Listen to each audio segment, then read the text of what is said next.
G'day, my name's Gavin Webber. So our business Little Green Workshops has been running since 2012. In 2009, I decided that I was going to try a 100-mile challenge. It challenges you to try and source all of your food from within 100 miles or 160 kilometres.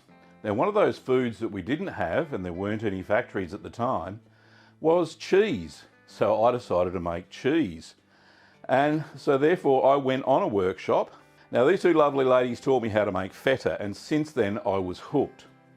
Now about a year of practicing cheese making every single weekend, yes, I was that passionate about it, I decided to reach out to the community centre and see if they wanted me to teach cheese making workshops.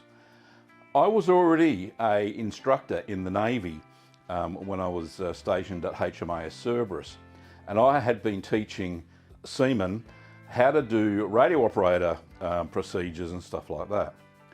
So I was already well versed and had a lot of experience in teaching. So luckily the ladies at the South Melton Community Centre said yes. So I offered my services, developed a course, wrote down all the courseware, got all the ingredients together and started teaching. And the ladies down at the Community Centre said to Kim and I, my wife, says, do you teach anything else? And we were recently into soap making and making our own candles and making our own bath bombs.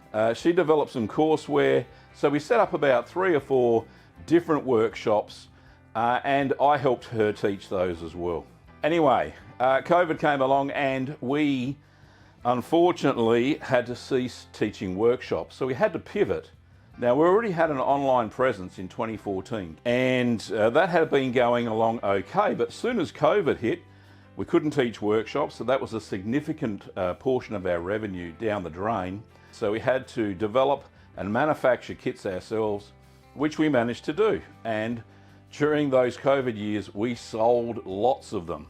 However, now that COVID's over, we are really struggling to find the same customers that we had before.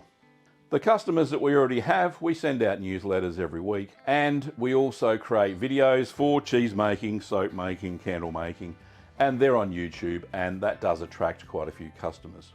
Hopefully we will be considered for the award. If we do happen to win it, then we're going to put it towards advertising and marketing that part of our budget, which is lacking at the moment. So thank you for listening to my story on how Little Green Workshop started and the types of things we do. Thanks.